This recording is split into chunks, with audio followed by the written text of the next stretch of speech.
Papa Dudut. Ako po si Jessica, Jess for short na lang. Matagal na po akong tagahanga ng Barangay LS. Palagi po akong nakikinig sa programa ninyo sa Facebook tuwing alas 12 ng tanghalian. Sana po ay matanggap ninyo ang sulat ko na ito at magkaroon ako ng pagkakataon na maibahagi ang aking kwento. Hindi po ako lumaki sa marangyang pamilya. Ang mga magulang ko po ay parehong magsasaka at ang natapos ko lamang po ay high school. Mula pagkabata, tumutulong na po ako kina mama at papa sa mga gawaing bukid. Hindi man kami mayaman, masaya naman kami sa buhay namin sa probinsya. Sariwang hangin, maganda ang mga tanawin at tahimik ang paligid. Wala po akong reklamo sa naging buhay namin sa probinsya. Pero noong nakapagtapos na po ako ng high school ay hindi na kinaya nila mama at papa na ipagpatuloy yung pag-aaral ko. Hindi ko po maiwasang malungkot pero wala rin naman akong magagawa. Mahal ko ang probinsya pero alam naman po natin na hindi kalakihan ang kita doon.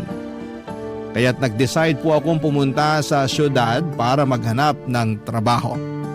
Pinili ko po ang maging kasambahay at ang layunin ko lang noon ay makapag-ipon ng pera para mapaayos yung bahay namin at makapagtayo ng maliit na negosyo para kina mama at papa. Gusto ko kasi na hindi na magtrabaho sa bukid sina mama at papa lalo na't hindi na rin sila bumabata. Nalaman ko po ang tungkol sa paghahanap ng yaya sa isang ad sa dyaryo. Dali-dali ko pong tinawagan ng numero na nakalagay sa ad. Babae yung sumagot ng phone at pagkatapos ng mahabang usapan ay sinabi niya sa akin na pag nagustuhan daw niya ako. Sobra po akong nainganyo at confident po ako noong mga panahong yon na magugustuhan nila ako. Kasi masipag ako pagdating sa mga gawaing bahay. Kinabukasan noon ay nanghiram ako ng pera sa kapitbahay namin at lumuwas papunta ng syudad. Nangako din ako kina mama at papa na buwan-buwan ako magpapadala ng pera sa kanila para sa mga pangangailangan nila sa bahay. Noong dumating po ako sa bahay na naghahanap ng yaya, natuwa sila sa akin dahil mukha daw po akong masipag at puno ng enerhiya. At ito rin ang naging dahilan kung bakit natanggap ako bilang yaya. Napag-alaman ko din po na isang single mother ang may-ari noong bahay na naghahanap ng yaya. Dahil pumanaw na po ang asawa nito. Meron po siyang 10 years old na anak na lalaki at siya po ang naging alaga ko, Papa Dudut.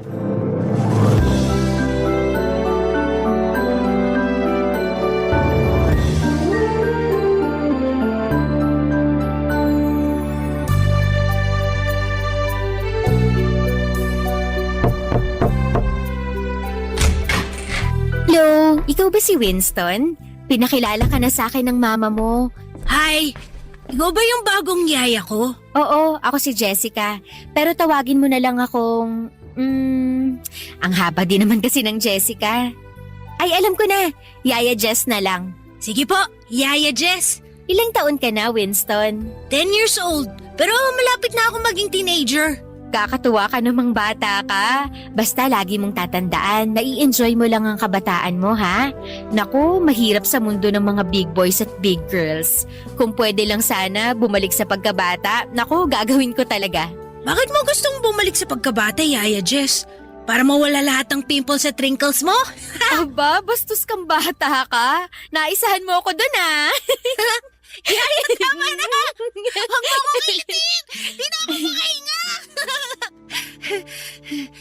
Like na kita, Yaya Jess. Ako rin. Mukhang hindi ako mamomroblema sa pag-aalaga sa'yo.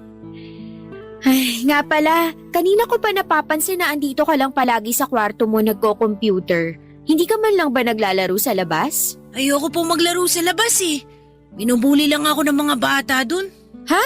Paanong binubuli? Pinagtatawanin nila yung salamin ko. Mukha daw akong alien. Tapos pangu daw ako, tabachoy. Tong mga batang to, oo. Nako, sa susunod na asarin ka nila, magsumbong ka sa akin, ha? Mananagot na talaga sa akin yung mga yan. Thank you, Yaya Jess. Pero ayoko. Tayo na lang kaya maglaro. Marami akong computer games dito na pang 2 players. Oy baby, yun ang hindi ko mapapangako sa'yo. Kasi baka pagalitan ako ng mama mo. Alam mo naman, kailangan kong sipagan tong mga gawaing bahay dito kung gusto kong magtagal sa inyo, di ba? Lalong-lalo na ngayon at kakatanggap lang sa akin ng mama mo. Naku, Yaya, huwag kang mag-alala. Nandyan si mama ngayon, oo, pero kadalasan wala naman siya dito eh. Ha? Anong ibig mong sabihin? Busy si mama sa work niya. Most of the time, mag-isa lang ako dito sa bahay. Ay, ganun ba? Naku, kawawa ka naman palang bata ka. Naku, baby, don't worry kasi andito na si Yaya. Forever na ako dito. Pero teka lang, kung ikaw lang ang naiiwan dito mag-isa, paano yung… Mga gawaing bahay. Tinuruan na ako ni mama kung paano gumamit ang washing machine at saka rice cooker. Pero hindi nga lang ako marunong magluto. Kasi si mama naghahanda ng mga pagkain ko before siya umalis papuntang work. Napaka-independent mo naman palang bata ka. Huwag kang mag-alala kasi tuturuan kitang magluto. Okay ba yun sa'yo? Okay na okay po! Oo, mabuti na yung ganun para at least hindi ka nakanganga kung sakaling wala kang kasama. Hindi ka magugutom, ganun. Ay nga pala, kumusta naman yung pag-aaral mo? Anong favorite subject mo? English po favorite subject ko. Kayo po, anong favorite subject nyo? Favorite ko naman yung math. Ay, ayoko niyan. Puro numbers tsaka formula. Sumasakit ulo ko dyan. Di mo ata natatanong na palagi ako nananalo sa mga math competition nung high school. Kaya wag kang mag-alala, akong bahala sa'yo. Talaga? Tutulungan mo ako sa math homework ko? Oo naman, why not, di ba? The best ka talaga, Yaya! Naku, wag kang mahiya, bulahin mo pa ako. Gustong gusto ko nakakarinig ng mga ganyan eh. Music to my ears. Ikaw na ata yung pinaka-the best na Yaya na kinuha ni Mama. Yan, ganyan dapat. Ay, teka lang. Naku, ikaw bata ka. May yaya ka na pala dati. Ba't umalis yung dati mong yaya? Tinakot mo siguro no kaya umalis. Yaya just talaga? Hindi! Sabi kasi ni Mama sa akin na bumalik daw yun ng probinsya kasi mag-aasawa na. Ah, buti pa siya may love life. Ay, speaking of Mama, babalik na ako dun sa kusina ha. Baka kasi hinahanap na ako ng mama mo. Kung may kailangan ka, tawagin mo lang ako, okay? Sige po, Yaya. Thank you!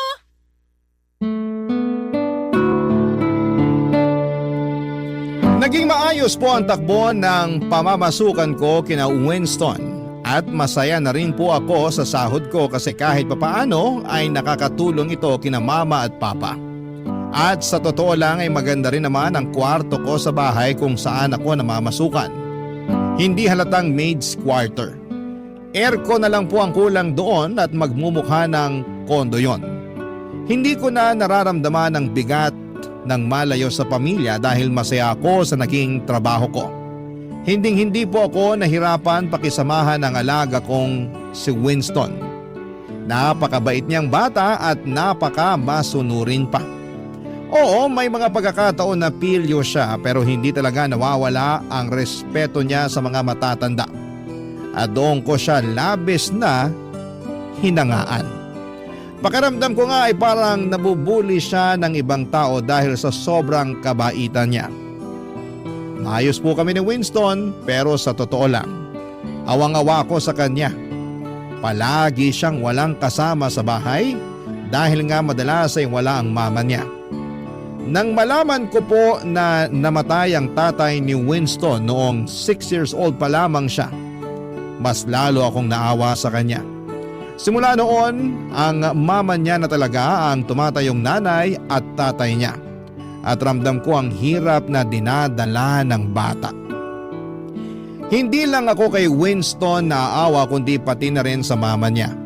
Ngunit syempre, bilang isang dakilang yaya, hindi ko pinabayaan si Winston. Pinaramdam ko araw-araw sa kanya na hindi siya nag-iisa. Lalo na tuwing wala ang mama niya. Ipinaliwanag ko din sa kanya ng maayos kung bakit may mga panahon na wala ang mama niya para kahit papaano ay maintindihan niya at hindi siya magkimkim ng sama ng loob. Pinaramdam ko sa kanya na hindi siya kawawa at hindi siya pinapabayaan. Sa awa ng Diyos, nakikinig naman po siya sa lahat ng sinasabi ko. At alam kong unti-unti niyang naiintindihan ang mga bagay-bagay. Pero alam niyo naman po, tao lang tayo, may mga limitasyon. At may mga pagkakataong ang saloobin natin ay hindi na natin kayang itago.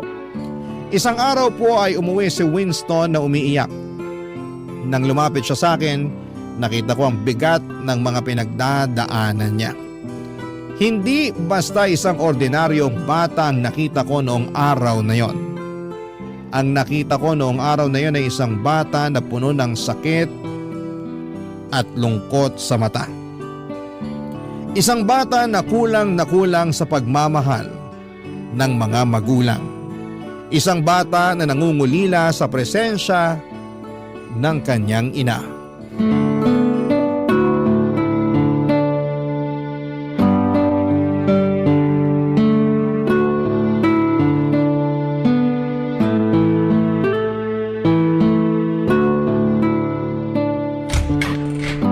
Winston, ready na yung breakfast mo. Kumain ka na. Oh, anong nangyari sa'yo? Ba't ka umiiyak? Malapit na kasi yung family day namin, Yaya Jess. Tapos, sabi ni Mama, hindi daw siya makakapunta. Hala, ganun ba? Tahan na, huwag ka nang umiyak. Yung mga kaklase ko siguradong sasamahan ng mga mama at papa nila. Ito talagang baby ko. Alam ko na kadalasan sa mga nakikita mo, lalong-lalo na sa mga kaklase mo, ay merong mama at papa. Pero ganito kasi yan. Hindi lahat ng bata ay kumpleto ang mga magulang. Pero kahit na ganun pa man, lagi mong tatandaan na hindi ka bawasan yun sa pagkatao mo. Ganun po ba yun, Yaya Jess? Oo naman. Pwedeng-pwede ka mamuhay ng masaya at normal kahit hindi kumpleto ang mga magulang mo. Pero, iba pa rin po talaga pagkasama mo mga magulang mo. Oo, totoo naman yun. Alam mo ba na maraming bata dyan ang kompleto nga ang mga magulang pero hindi naman masaya ang family nila? Paano niyo naman po nasabi? Ay nako, eto na, ichichika ko na sa'yo. Alam mo ba na yung kaklase ko nung elementary, lumaki siya na may mama at papa pero... Yaya Jess naman eh! Ituloy mo! Mas nasasaktan ako sa pagbitin mo sa kwento eh. Tong bata na to, makinig ka kasi muna baby. So ayun na nga, lumaki siya na parehong nandyan ng mama at papa niya pero hindi siya happy. Alam mo kung bakit? Bakit naman po? Kasi palaging nag-aaway yung mama at papa niya. Oo, totoo yun. Tapos ito pa yung mas nakakaloka dyan. Yung mama niya, nahuli niya yung tatay na may... basta, yun. Nahuli na may ano? Wala yun. Basta ang bottom line dito ay hindi siya masaya kahit complete family sila. So mas mabuti pa pala na hindi complete ang family? Ay nako baby, hindi sa ganun yun. Ang ibig ko lang namang sabihin ay hindi lahat ng complete family na nakikita mo ay masaya. Yung iba dyan may pinagdadaanan pero hindi lang nila pinapakita. Kaya wag ka nang sad, okay? Thank you talaga, Yaya Jess. Okay na po ako. Yan, dapat ganyan. Smile ka lang. I love you, Yaya Jess. Love na love din kita, may alaga forever and ever. Pero sa totoo lang po, medyo sad pa rin ako kasi hindi makakapunta si Mama sa family day namin. Baby, eto ha, ipapaliwanag ko sa'yo ng mabuti. Yung mama mo kasi, ginagawa niya ang lahat para sa'yo. Oo, alam ko na parati siyang wala dito sa bahay. Pero ang rason kung bakit parati siyang wala ay dahil nagtatrabaho siya para sa'yo. Pinipilit ka niyang itaguyod kahit mag-isa siya. Alam ko naman po yun. Pero nalulungkot pa rin ako eh. Sa tingin mo, bakit kumuha ng yaya ang mama mo? Para may makasama ka syempre kasi concerned yung mama mo sa'yo. Kung sa bagay. Ganito na lang ang isipin mo baby. Kung hindi busy si mama mo at palagi siyang nandito sa bahay, sa tingin mo ba magkakaroon ako ng chance para maging yaya mo? Tama! Sobrang talino mo talaga, Yaya Jess. Alam ko, ako pa ba? Ako na to eh. Di na lang siguro ako sasali sa family day. Tatapusin ko na lang yung mga assignment na hindi ko pa natatapos. Basta Yaya, tutulungan mo ako ha. Math pa naman yung assignment ko. Alam mo naman na mahina ako pagdating sa problem solving. Ay, teka lang. Sinong nagsabi sa'yo na hindi ka a-attend ng family day? Ano pa nga bang magagawa ko Hindi nga raw makakapunta si Mama, di ba? Ay, dyan ka nagkakamali. Sasamahan kita. Pupunta tayo ng family day. Talaga po, Yaya? Seryoso kayo? Pwera na lang kung kinakahiya mo ko. Ano ka ba, Yaya? Hindi, no? Siyempre gusto ko na nandun ka. Oh, yun naman pala eh. Huwag kang mag-alala. Paghahandaan ko yung family day na yan. Okay? Thank you po! I love you, Yaya Jess! Noong mga panahong yon, kung ano-ano na lamang ang sinasabi ko kay Winston para gumaan ang kalooban niya.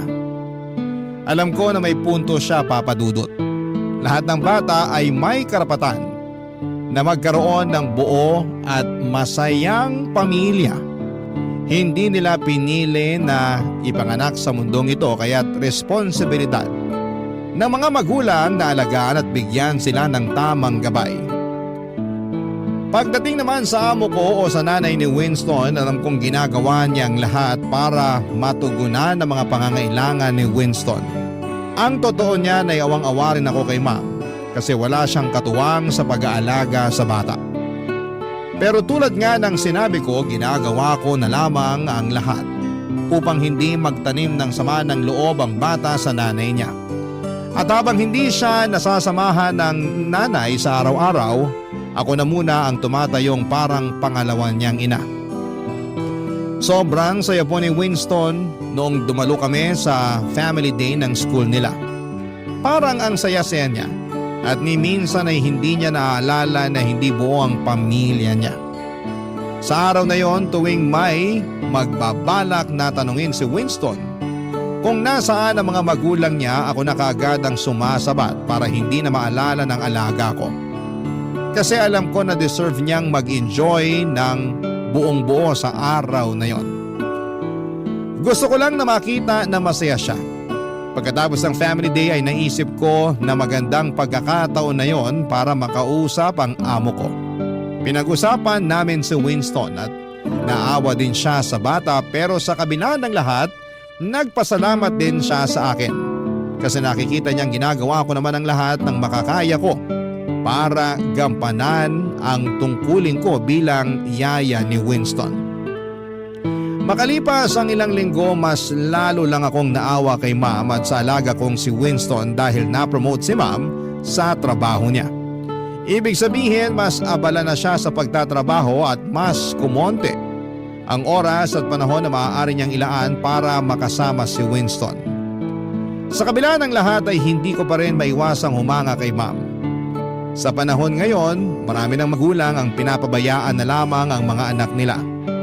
Pero si Ma'am kahit abala sa trabaho ay makikita mo talaga ang kanyang dedikasyon at pagsusumikap na mabigyan ng magandang kinabukasan si Winston.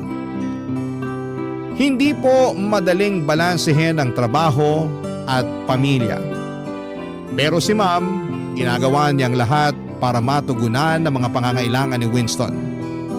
Alam kong hindi siya perpekto at may mga pagkakataon na hindi niya kayang gampanan ang lahat ng papel sa buhay ni Winston. Ngunit ang mahalaga ay hindi siya sumusuko. Batid ko na gusto niyang makasama si Winston, kaya nga lang ang trabaho niya ay isang malaking responsibilidad. Barangay Love Stories. Barangay Love Stories. At dahil nga po sa naging sobrang busy si Ma'am sa trabaho, sa akin na niya pinapaubaya ang paghatid at sundo kay Winston sa school. Naalala ko pa nga na tinanong ko siya kung bakit hindi na lang niya pasakayin si Winston sa school bus. Pero ang sabi ni Mama ay mas kampante raw siya kung ako na lamang ang kasakasama ni Winston. May punto naman siya kasi siguro ako na atang naging super yaya na tagapagligtas ng mga batang naiwan sa bahay. Joke lang po, Papa Dudut. Pero seryoso, mula nang maging ganon ang setup ay nagiging parte na ng araw-araw ko ang mag-tricycle kasama si Winston papunta sa school niya. Kasi 15 minutes lang naman ang layo ng school sa bahay nila. At sa awa ng Diyos, mas naiintindihan na ni Winston ang sitwasyon ng mama niya. Hindi siya nagkikimkim ng sama ng loob at hindi nagbago ang pakikitungo niya sa nanay niya. Kung paano niya ako pakitunguhan, ganon din siya sa akin at doon ko talaga nahanap yung hirap at saya ng magulang. Kahit na hindi ako ang tunay na magulang, ramdam ko pa rin yung pagmamahal at pagkalinga kay Winston. Pero sa totoo lang po ay parang mas favorite ako ni Winston noong mga panahong yon. Joke lang po. Sana po ay hindi ninyo masamain ang sinabi ko. Wala akong intensyon na higitan si ma'am. Ang gusto ko lang ay maramdaman ni Winston na maraming nagmamahal sa kanya. At hindi siya nag-iisa. Gusto ko siyang iparamdam na may buong pamilya na nagmamahal sa kanya. Kahit na hindi buo ang pamilya niya. Ganun ko po siya kamahal, parang sarili kong anak. Isang araw noong hinatid ko si Winston sa eskwela, ay hindi ko inaasahan na may mangyayari pala sa akin na makapagpapabago sa takbo ng buhay ko. Ang tadhana nga naman, minsan nakakalungkot pero minsan ay nakakatawa din, Papa Dudut.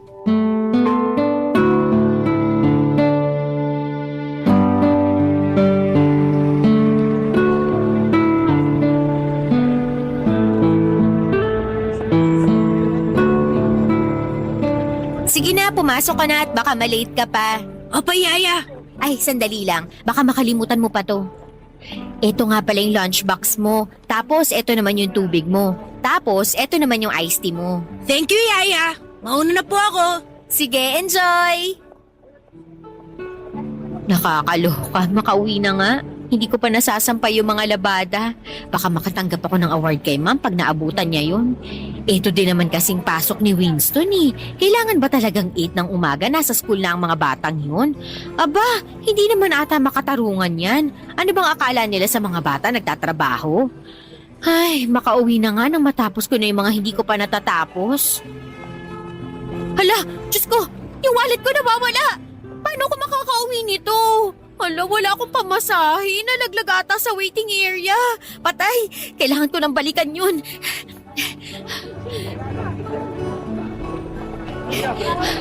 Diyos ko, hiningal ako doon ah.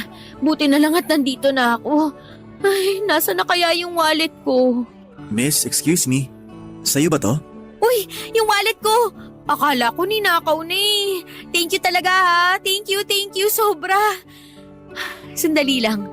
Paano mo naman nalaman na wallet ko nga to? Binuksan ko tas nakita ko yung picture mo sa loob. Ang ganda mo pala. Pero mas maganda ka sa personal. Nako kuya, tigil-tigilan mo nga ako. Baka maniwala pa ako sa'yo eh. Nga pala, ano ginagawa mo dito, miss? Yung alaga ko kasi dito nag-aaral. Tapos nung pauwi na ako, saka ko namalayan na naiwan o nalaglag ko na pala yung wallet ko dito sa waiting area. Mabuti na lang talaga at ako yung nakapulot. Kaya super thank you talaga kuya. Naku, kung hindi dahil sa'yo, mahihirapan ako makauwi kasi nandito yung pamasahe ko. Nako, di ka mahihirapan kasi driver ako. Kayang-kaya kitang ihatid sa inyo. Ah, ganun ba? In fairness naman. Driver ka ng school bus? Hindi. Yung anak kasi ng amo ko dito rin nag-aaral.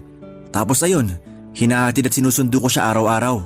Ay, sosyal. Siguro malaki ang sahod mo, no? Hindi rin. Ang totoo nga niyan, nagbabalak na nga ako mag-abroad eh. Ha? Bakit naman? Yung pinsan ko kasi, nagtatrabaho sa Taiwan bilang factory worker. Tinutulungan na rin ako ng pinsan ko para makapasok ako sa kumpanyang pinagtatrabahuhan niya. Pinapaasikaso na niya sa akin yung mga papeles ko. Sana lang walang maging aberya.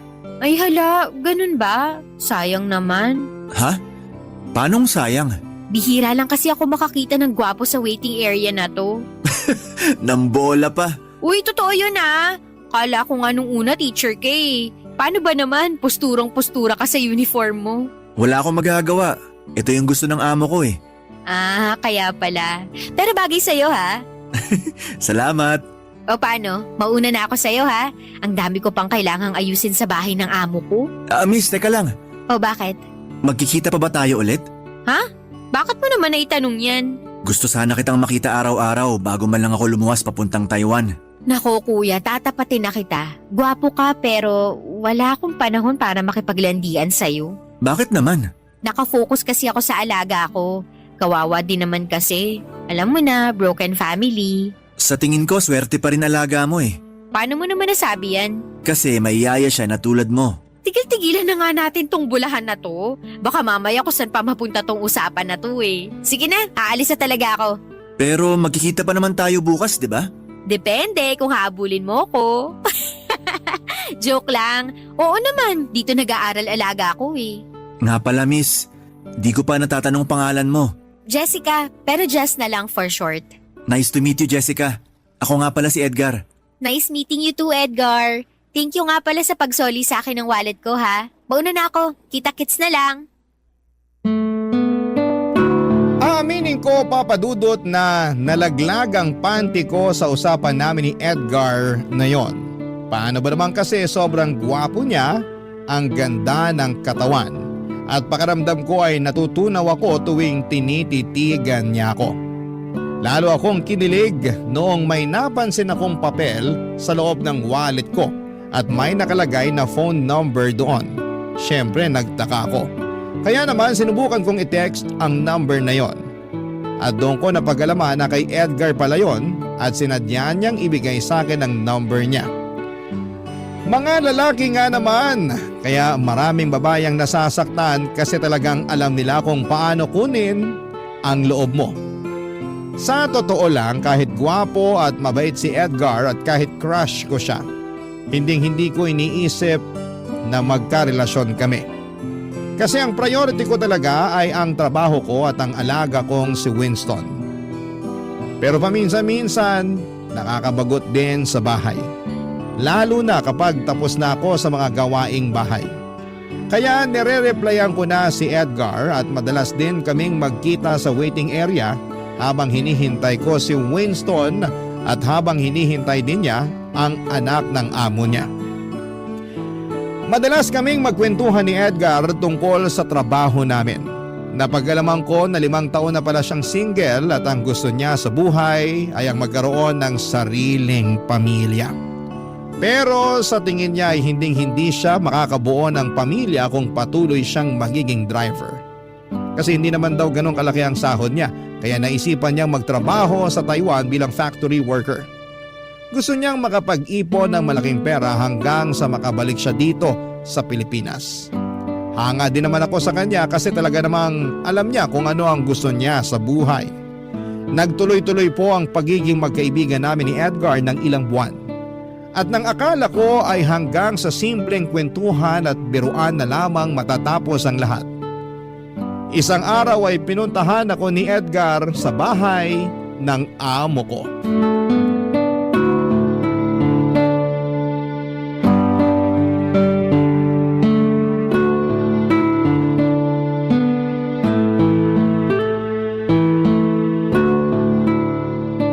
Tapusin na natin tong assignment mo sa math para makapaglaro ka na ng game sa computer mo ha. Okay po, Yaya Jess.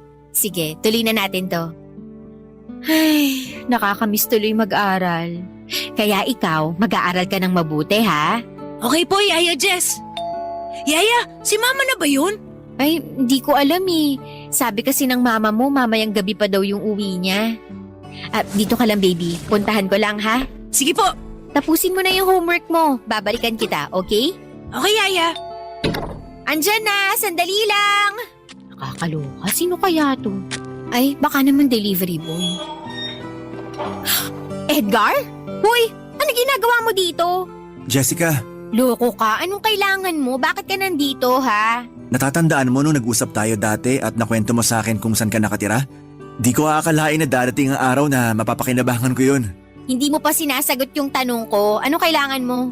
Sira ulo ka? Paano kung nakita ka ni ma'am dito, ha? Eto naman, wala naman tayong ginagawang masama ah. Kahit na. Siguradong papagalitan ako ni ma'am pag nalaman niya na kinuwento ko sa'yo yung address niya. Hindi ko naman kasi lubos na akalain na pupuntahan mo ko dito, no? Huwag ka nang magalit sa akin. Sorry na. Isa lang naman ang sadya ko dito eh. Ano naman yun? Jess. Matagal ko na kasing gustong sabihin sa'yo to. Ang alin? Yung hindi mo ako na-replyan kagabi kasi malamang naubusan ka na ng load. Ano ka ba? Wala yun. Eto naman, hindi yun. So maghuhulaan na lang ba tayo dito? Sabihin mo na kasi. Eto na nga. Jess, Nako, sinasabi ko sa'yo, pag hindi ka pa nagsalita, babalik na talaga ako sa loob. I love you. Mahal na mahal kita. Ano akala mo sa akin? Leading lady ng GMA teleserye? Dennis Trillo at Jenilyn Mercado lang? Magkamukha nga kayo ni Dennis, pero ang ganda naman ata ni Jenilyn para maging kamukha ko pa siya. Eto naman nagpapatawa pa. Hindi na nga ako nakatulog kagabi kakaisip kung paano ko aaminin sa'yo yung nararamdaman ko eh. Wait lang, ibig mong sabihin, pumunta ka dito sa bahay ng amo ko para… Para ligawan ka, oo. Jess, pagod na kasi ako kakatago ng tunay ko na nararamdaman para sa'yo tuwing nagte-text tayo. Sigurado ka na ba talaga dyan sa nararamdaman mo? Oo naman, bakit? Wala ka bang tiwala sa akin? Hindi naman sa wala akong tiwala sa'yo, pero… Pero ano? Ano ba kasi ang nakita mo sa akin? Siguro nga hindi ako pangit, pero hindi rin naman ako ganun kaganda.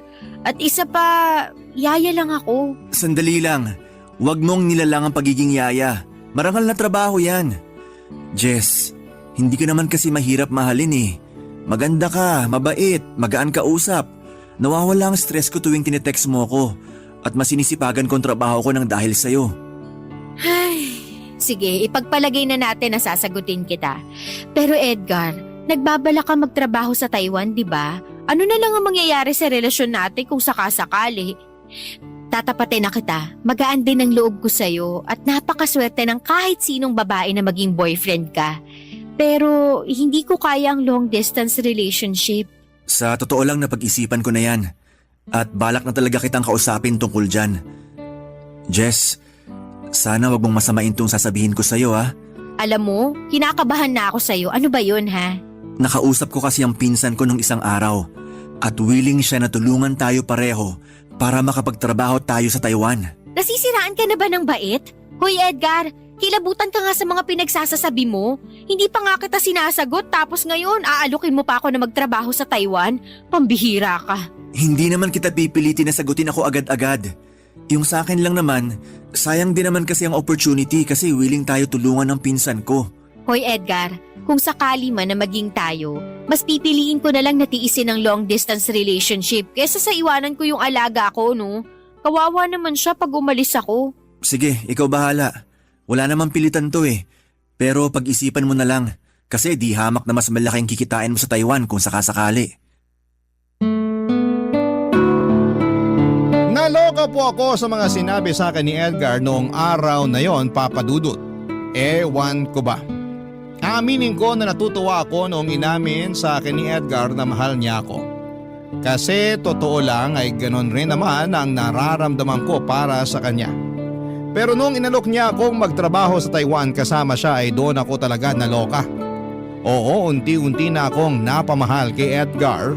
Pero hindi matutumbasan ng kahit na anong relasyon ang pagiging yaya ko kay Winston. Sobra akong masasaktan kapag dumating ang araw na kailangan kong iwanan ang batang yon. Kung pwede ko lang sanang samahan si Winston hanggang sa pagtanda ko ay gagawin ko talaga. Ang hirap tanggapin na balang araw ay kailangang iwanan ko siya at hindi ko alam kung kaya ko yon. Pagdating naman kay Edgar, hindi siya nagsawa sa panliligaw sa akin. Kung ano-ano na ang mga tinitext at ibinibigay niya para lamang may pakita na talagang mahal niya ako. Makalipas ang ilang buwan ay bumigay ako at sinagot ko na rin siya.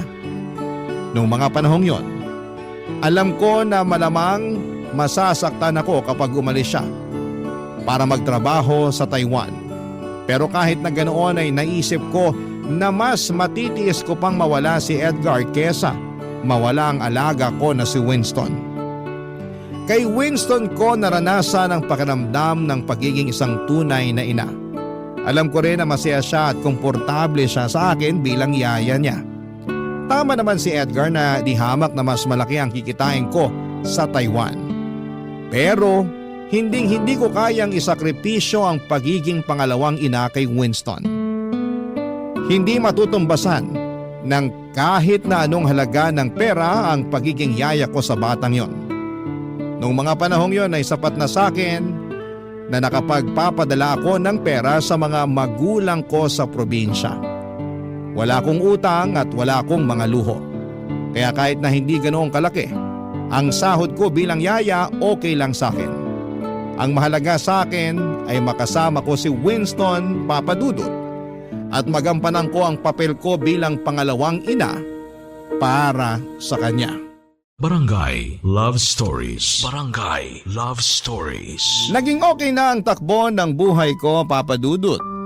As usual, yaya ako ng napakakulit na batang si Winston. At tuwing day off ko naman ay lumalabas kami ni Edgar para mag-date. Nang mga panahong yon ay pakiramdam ko ay parang perfect na ang lahat. Hindi na rin ako kinukulit ni Edgar na sumama sa kanya papunta ng Taiwan. Napagkasunduan namin na mag-long distance relationship na lamang kami. Pinangako ni Edgar na mag-iipon siya para makapagpatayo kami ng bahay at makapagpakasal at sumang-ayon ako sa plano niyang yon. Pero Papadudod, hindi ko alam na may darating pa pala na pagsubok na yayanig sa buhay ko. Ilang linggo lang ang lumipas, tumawag sa akin si Papa at sinasabi na may stage 1 breast cancer daw si Mama. Sobra akong nanginig at naiyak nang marinig ko ang napakasamang balita na yon. Ikinuwento ko sa amo ko at kay Edgar ang tungkol sa mama ko at sobra silang naaawa sa akin. Nang mga panahong yon, alam ko na kailangan kong kumilos kaagad kasi ayokong lumala ang kalagayan ni Mama. Kaya naman napagdesisyonan ko nang tanggapin ang alok ni Edgar na magtrabaho sa Taiwan bilang factory worker na kasama siya. Sinabi ko ito kay Ma'am at kitang-kita ko sa mga mukha niya ang kalungkutan. Pero naunawaan niya naman ang sitwasyon ko na kailangan kong mag-ipon ng malaking halaga para maagapan ang cancer ni Mama. At syempre hindi naging madali sa akin na kausapin si Winston tungkol sa desisyon kong umalis. Naramdaman ko ang bigat sa puso ko habang pinapaliwanag ko sa kanya na kailangan kong magtrabaho sa ibang bansa para matulungan si Mama, Papa Dudut.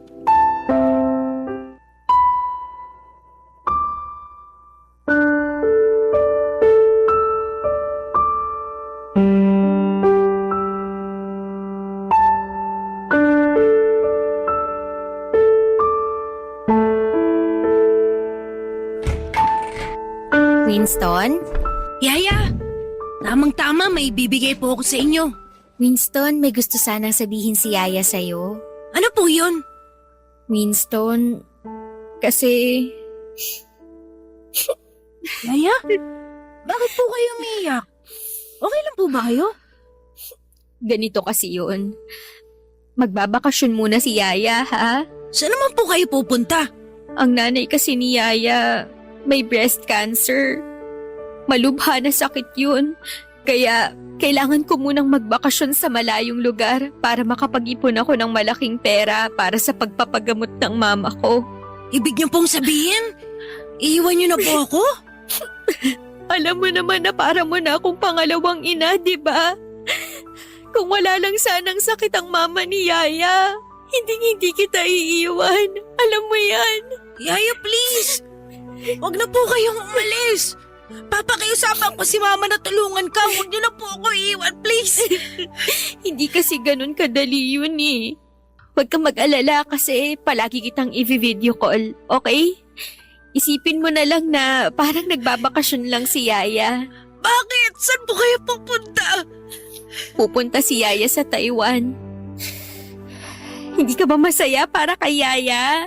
Makakakita na si Yaya ng snow. Wala naman po atang snow sa Taiwan eh. Oy, ano ka ba? Meron yan. Pag sinabi kong meron yan, okay? Yaya talaga. Mamimiss ko po kayo. Ayoko po. Ako din, sobra. Basta ha, huwag mong bibigyan ng sakit sa ulo ang mama mo, ha? Promise ko po yan. At saka, tandaan mo lahat ng tinuro ko sa'yo. Di ba matagal mo na napangarap ang maging teenager? Eto na yung chance mo. Mas gugustuhin ko po ata na maging bata habang buhay na kasama kayo kaysa maging teenager na wala kayo. Eto naman, huwag mo nang paiyakin si Yaya.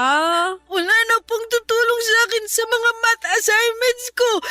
Winston, huwag ka na mag-alala kasi nag-usap na kami ng mama mo at pinangako niya na tutulungan ka niya. Okay? Yaya, magkikita pa ba tayo ulit? Tong bata na to talaga. Oo naman. Hindi naman mamamatay si Yaya eh. Huwag kang mag-alala. Kasi kapag nakabalik na ako dito galing Taiwan, ikaw ang pinakauna kong hahanapin. Talaga ba? Promise yan. Yaya, wag na lang po kayo umalis, please. Balang araw, maiintindihan mo rin kung bakit ko kailangang gawin to. Yaya. Hindi magbabagong pagiging pangalawang ina ko sa'yo. Yan ang palagi mong tatandaan, ha? I love you po, Yaya Jess. Ako din. Mahal na mahal kita. Oo nga po pala. Tungkol nga pala po dun sa bibigay ko sa'yo. Ay, oo nga pala. Sorry, masyado kasing naging emotional si Yaya. Bakit? Ano ba yun? Alam niyo po ba kung anong date ngayon? Sandali lang, tingnan ko lang tong cellphone ko. May 11. Bakit mo naman naitanong yan? Pinag-ipunan ko po talaga to ng 1 week gamit ang allowance ko para mabili ko tong mga bulaklak. Yaya Jess, Happy Mother's Day po! Oo, ikaw talagang bata ka. Mamimiss kita, sobra. Basta, promise niyo po na babalikan niyo ako ha? Na magkikita pa tayo ulit. Promise yan. Ipangako mo rin na wag mong kakalimutan si Yaya, ha? Pag-iisipan ko po. Ah, ganon ha? Ay, Jess naman, tama na po. Napaka-pilyo mo talagang bata ka. Kahit kailan ka talaga.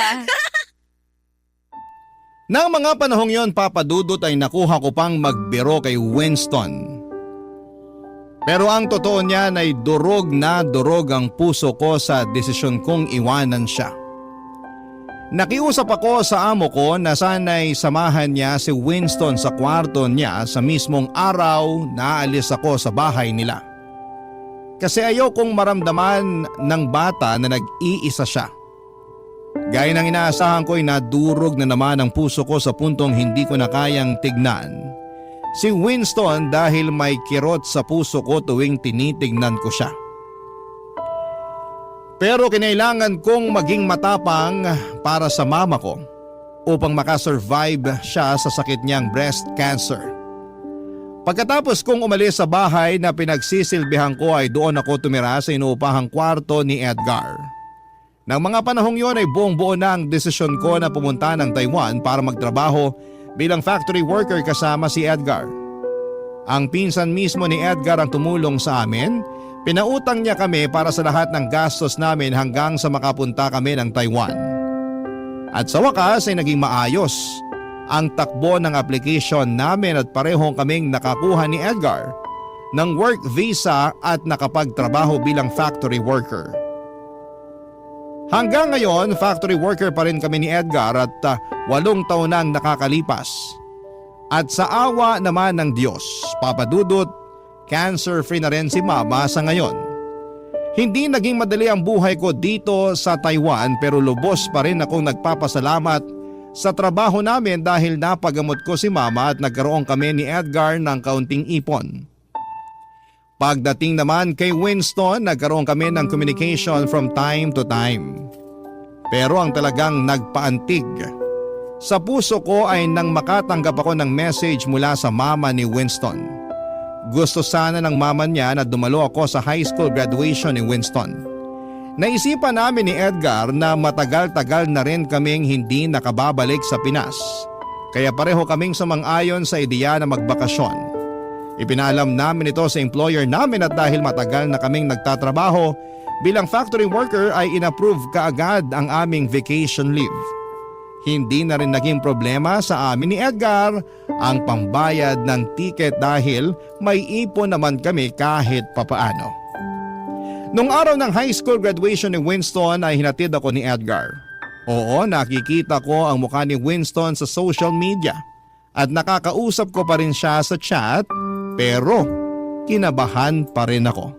Kasing hindi ko sinabi sa kanya na sosorpresahin ko siya sa araw ng graduation niya, Papa Dudut.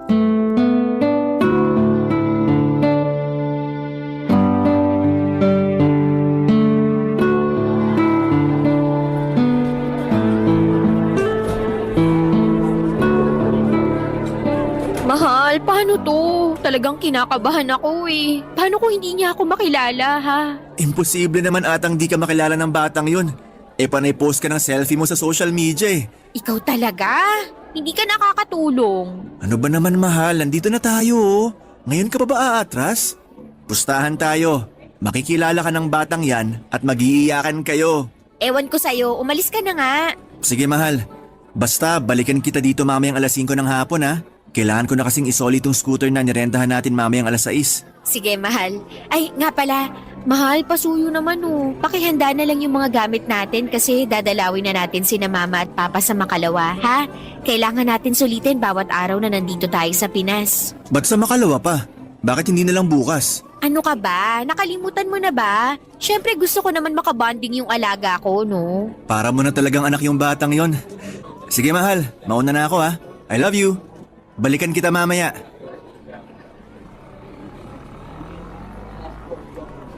Yaya Jess? Yaya Jess, ikaw nga! Winston! Yaya Jess, di ko akalain na darating yung araw na magkikita ulit tayo. Uy, ang laki mo na! Mas matangkad ka pa sa akin! Kamusta ka na, anak? Okay lang po ako. Kayo po, kumusta? Yaya, sobrang namiss ko po kayo. Ako din, naku. Kung alam mo lang kung gaano kitang namiss. Yaya, di ba? Nangako kayo sa akin na babalikan niyo ako. Sobrang natutuwa po ako kasi tinupad niyo yung pangako niyo. Sa graduation ko pa. Naku, magpapasalamat ka sa mama mo kasi siya yung nagsabi sa akin na graduation mo ngayon. Bilang pangalawang nanay mo, sa tingin mo ba palalampasin ko yun? Thank you nga po pala. Salamat kasi hindi niyo pinaranas sa akin na galing ako sa broken family. Salamat po kasi minahal niyo ako ng buo na parang tunay niyong anak. Salamat din po kasi kayo yung tumayong mama ko nung mga panahong busy si mama sa trabaho niya. Tsaka nung panahong sobrang kailangan ko ng pagmamahal ng isang ina. Ikaw talaga. Hindi ka pa rin nagbabago. Pinapaiyak mo pa rin ako. Kakainis ka. I love you po, Yaya Jess. Mas mahal kita, anak. Basta promise ko sa'yo na Na ano po, Yaya? ikaw ang magiging panganay ko forever. Yaya Jess naman eh. Hindi pa nga po nagsisimula yung speech ko, pinapaiyak niyo na po ako. Speech? Opo, ako po yung valedictorian namin. Magbibigay po ako ng speech mamaya. Totoo? Sobrang proud ako sa'yo, Winston. Congratulations, anak. Thank you po, Yaya Jess. Ang sarap din po pala sa pakiramdam na tinatawag niyo akong anak. Alam ko na tinatawag niyo na ako ng ganyan dati pero mas naramdaman ko po siya ngayon. Para tuloy nararamdaman ko na dalawa yung nanay ko. Siyempre naman. At yun nga ang maganda dun eh. Dalawa ang nanay mo, di ba? Oo nga po eh. Ay, Yaya, kumusta po pala buhay niyo ni Manong Edgar sa Taiwan? Uy, paano mo naman nalaman yung tungkol sa amin ni Kuya Edgar mo? Best friend ko po kasi from elementary to high school yung batang pinagdadrive ni Manong Edgar noon. Tapos ayun po, nakwento niya sa akin yung tungkol sa inyo. Tsaka isa pa po, panay ang post niyo ng picture sa social media eh. Halos hindi ko na nga po kayo mamiss kasi kayo na lang po laman ng newsfeed ko. Naku, ikaw talagang bata ka. Pareho kayo ng ugali ng Kuya Edgar mo. Babalik yun mamaya pagkatapos ng graduation mo. Ipapakilala kita doon, ha? Pero nak, wag mong tatawagin na Manong yun. Magkagalit yun. Ay, sige po, Kuya Edgar na lang. At ikaw, kumusta ka na? Siguro may girlfriend ka na, no? Opo, meron na po. Binata ka na talaga. Dati, palagi ka lang nakaupo sa harapan ng computer mo. Pero ngayon, may girlfriend ka na. Valedictorian ka pa. Tapos dati, nagmamadali ka pang maging teenager. Ang bilis ng panahon. Sobra. Grabe talaga. Ay, nga po pala. May hihilingin po ako sa inyo kung okay lang po. Ano yun, anak? Pwede po bang Nanay Jess na lang po ang itawag ko sa inyo? Ikaw talagang bata ka. Dapat noon mo pa naisip yan eh. Siyempre naman, ano ka ba? I love you po, Nanay Jess. I love you din, anak. Halina po kayo sa loob. Nag-aantay na sa atin si Mama dun. Tara. Papa Dudut, sobra po akong naiyak sa speech ni Winston noong graduation niya, Papa Dudut.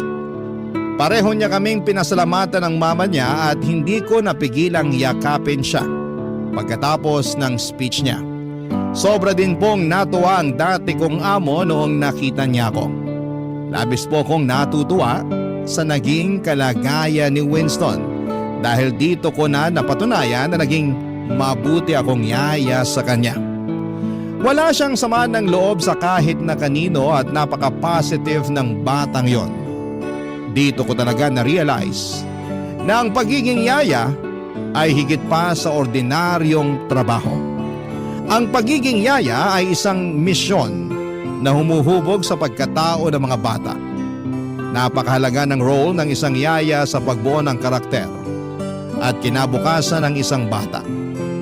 Kaya kung may mga yayaman na nakikinig ngayon, sana po ay ma-realize ninyo na hindi dapat minamaliit ang pagiging kasambahay.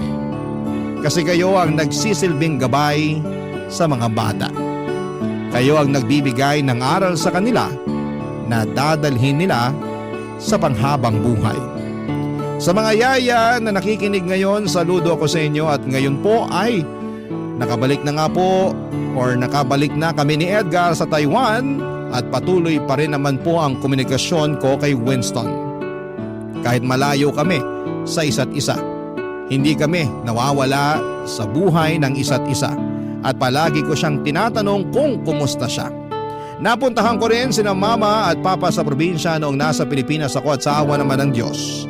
Malusog at masaya sila sa ngayon.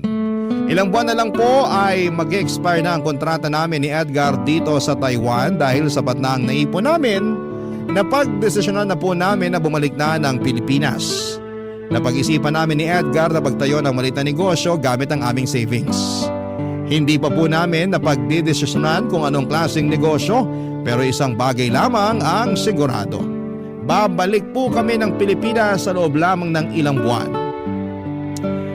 At para naman po sa aming dalawa, napagdesisyonan din po namin ni Edgar na ipaayos ang bahay ng mga magulang ko sa probinsya at doon na rin po kami titira. At doon na rin magnenegosyo nang sa ganoon ay malapit ako sa mga magulang ko.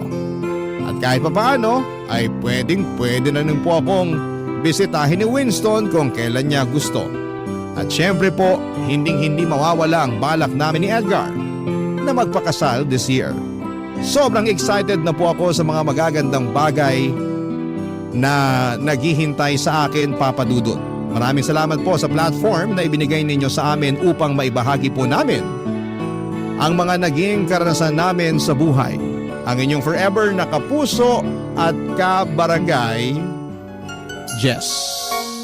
Dear Papa Dudut, ako po si Ruby at naisipan ko pong sumulat sa inyo kasi tingin ko ay kailangan ng mga kabarangay na nakikinig sa programa ninyo na maging babala ang naging karanasan ko, lalo na sa mga kababaihan. May pagkakamali po akong nagawa sa buhay na pinagsisisihan ko at gusto kong hindi ito maulit sa ibang tao, Papa Dudut. Meron po akong boyfriend, si Harold. Matagal na po kaming mag-on. At nakapag-decide po kami na mag-live-in, lalo na't pareho naman kaming may trabaho sa call center. Pareho kaming agent na dalawa, Papa Dudut, pero magkaiba lang kami ng kumpanya. Nagkikita lamang kami pagkatapos ng shift namin. Naghahanap kami ng mga murang paupahan sa QC na malapit lang sa pinagtatrabahuhan namin. Kasi sobrang mahal ng mga renta. Parang hindi kaya talaga sa budget pero may nakita kaming condo sharing. Sabi namin sa isa't isa na eto ay pwede naming tignan. Kinontak namin yung nag-post at pinuntahan ang condo unit. Maganda ang unit, malinis at tiyak na magkakaroon kami ng peace of mind para makapagpahinga pagkatapos ng work. Yon ang nasa utak namin ni Harold. May 2 room ang kondo, ang isang room ay may umuupa rin na isang pamilya. At magiging common area namin ang sala, kusina at banyo. Sa tingin namin ay hindi naman kami magkakaproblema sa ganitong klase ng setup. Nasa pakikisalamuha lang naman yan. Ang concern namin ay makatipid kami sa renta.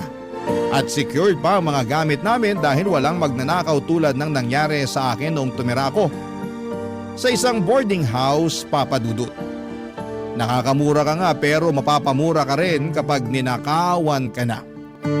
Sabi ni Harold sa akin na kaya namin ang buhay live-in basta't magtulungan lamang para sa future. Baka makabili na talaga kami ng unit namin o makapagpatayo sa probinsya ng bahay namin at doon na kami titira. Hindi na kami mamamasukan. Magnenegosyo na lamang kami. Masarap pa rin mamuhay sa probinsya dahil sariwang hangin at makakabili ka pa ng fresh na gulay at pati isda kapag malapit lang sa dagat tulad sa probinsya namin sa Zambales. Pero maganda na rin ang nakahanap kami ng condo sharing. Dito kami bubuo ng magandang memory bilang partner. Sabi namin sa isa't isa na dapat naming patibayin ang aming pagmamahalan at sana'y darating ang araw na magpapakasal na rin kami para legit na ang pagiging mag-asawa namin. Hindi ko makakalimutan ang araw noon na nakilala namin ang magiging kakondo share namin sa unit. Walang iba kundi si Jake, Papa Dudut.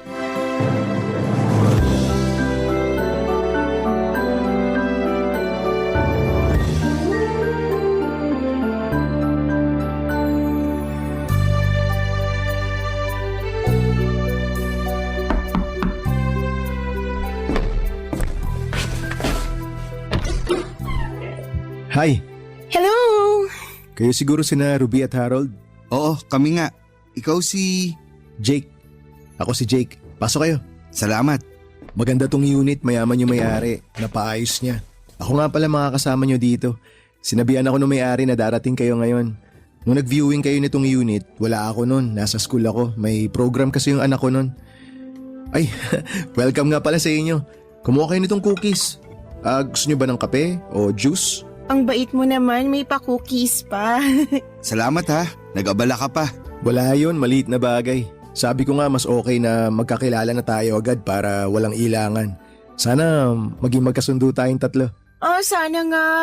Kabado pa nga kami kanina kasi hindi namin alam kung anong klaseng housemate ang makakasama namin. Pero mukhang mabait ka naman. Nako, mabait talaga ako. Pagtulog. Biro lang. Taga saan probinsya pala kayo? Zambales. Kayo po? Sa South ako, Albay. Ang layo nyo pala. Oo, medyo. Pero dito na ako napadpad. Masaya kami kasi mabait ang makaka-condo share namin. Pero seryoso, gusto ko lang ng maayos na samahan dito. Yung tipong pamilya na rin ang turingan natin. Tama. Ganun din ang hanap namin bro. Peaceful na tirahan. Tsaka makakatipid at makakaipon. Ang mahal kasi ng renta dito sa Manila. Oo, iba talaga dito sa Metro Manila. And speaking of pamilya, remind ko lang kayo ha, yung anak kong si Liam, baka may araw na makulit yung bata kaya pagpasensyahan nyo na. Mabait naman yun pero alam nyo na, bata. Tahimik lang siya ngayon kasi naglalaro lang sa kwarto. Busy sa tablet niya. Ay, ganyan na ang mga bata ngayon. Natutuwa na sa tablet at cellphone. Pero kapag magkaanak tayo, gusto ko walang ganyan ha. Okay yan na patakaran bro. Yung kaso kasi ng anak ko, wala siyang kalaro. Kaya hinayaan ko na mag-tablet kasi nga dito kami sa condo nakatira. Yun lang bro. Nasaan nga palang asawa mo? Nasa Dubai, OFW. Nagtatrabaho sa hotel doon. Ako naman work from home kaya ako ang nag-aalaga kay Liam. Kaya pasensya na talaga kayo kung minsan maririnig niyo siyang kumakanta o sumisigaw habang naglalaro. Tulad nga ng sabi ko kanina, bata eh. Ayos lang yun. Mas mabuti na yung masaya ang bahay kaysa sobrang tahimik. Tama. At least may bata nakakagaan ng vibes. Salamat kinakabahan nga ako kasi baka maabala kayo. Pero kung may problema, sabihin niyo lang. Ganun din kami bro. Sabihin mo lang kung may sablay kami. Oo, halimbawa maingay kami. O may bisita, heads up ka namin. Maganda yan. Maraming salamat. Ay, nga pala, mahilig ba kayo sa kape? May espresso machine ako sa kitchen. Gamitin nyo lang kung kailan nyo gusto. Ayos yan. Coffee is life, bro. Totoo. Ay, same. Grabe, mukhang magka-vibes tayo dito. Yun talaga ang goal, yung magkaroon ng magandang vibes dito sa unit. By the way, may house rules din pala ako naisip. Pero mga simple lang, tulad ng schedule ng paglilinis, yung mga ganon. Walang problema sa amin yun. Mas okay nga yung may sistema para iwas gulo. Agree. Ayoko rin ng kalat, lalo na sa common area. Tsaka kung meron kayong special request, sabihan nyo lang ako. Ayoko na magkaroon tayo ng tampuan dito. Thank you po. Wala yun. O siya, hindi ko na kayo aabalahin. Kung kailangan nyo ng tulong mag-ayos, nandito lang ako. Huwag kayong mahiyang katukin ako sa kwarto ko, ha? Tsaka gamitin nyo lang yung amenities dito, pool, gym, para hindi sayang. Salamat talaga, Jake. Iba ka, bro. Hindi kami sanay na ganito ka-welcoming ang housemate. Oo nga, buti na lang ikaw ang kasama namin. Pareho tayong swerte. Sige Jake, salamat ulit. Mag-aayos muna kami ng gamit sa room pero babalik kami dito mamaya para magkape. Simula nang lumipat kami sa kondo, ang dami kong natutunan tungkol sa independent living. Akala ko noon ay simple lamang basta may tirahan ay okay na. Pero hindi pala ganon kadali lalo na pagdating sa gastusin. Ang pinakaunang reality check, tubig, papadudot. Grabe. Sobrang mahal pala ng bayad dito. Yun pala hindi pa nakakonvert sa residential rate ang billing namin. Kaya pang commercial pa rin ang singil. Imagine mo yun halos doble ang binabayaran namin kesa sa normal na household. Kaya kahit gaano ko ka-enjoy ang maligo ng matagal ay kailangan ko nang mag-adjust. Konting banlaw, konting tipid. Bukod sa issue ng tubig ay may isa pa akong natutunang mahalagang bahagi ng condo life. Ang pakikisama sa ka-condo share. Si Jake na kasama namin sa unit ay parang resident advisor namin. Hindi siya masungit pero consistent ang paalala niya sa mga do's and don'ts. Minsan ay may papaisip ako na grabe si Jake sa mga pagre-remind. Pero naalala ko rin yung araw na naiwan ko palang nakabukas ang gripo sa kitchen at siyang nakapansin. Buti na lamang at naagapan kung hindi baka lumobo pa lalo ang water bill namin. Kailangan naming makaipon ni Harold kasi gusto rin namin talagang makasal. Ang life sa condo ay parang mini version ng real world. May mga responsibilities, adjustments at pakikisama. Kailangan ng disiplina lalo na sa budget at utilities. Pero higit sa lahat mahalaga ang respeto at komunikasyon sa mga kasama mo. Sa huli masarap din sa pakiramdam na natututo kang maging responsable habang may natatagpuan kang bagong pamilya sa ibang tahanan. Pero habang tumatagal ay may iba akong nararamdaman kay Jake. Parang chinachansingan na niya ako o sobrang feeling close niya lamang pero nasa boundary na siya ng awkwardness, papadudot.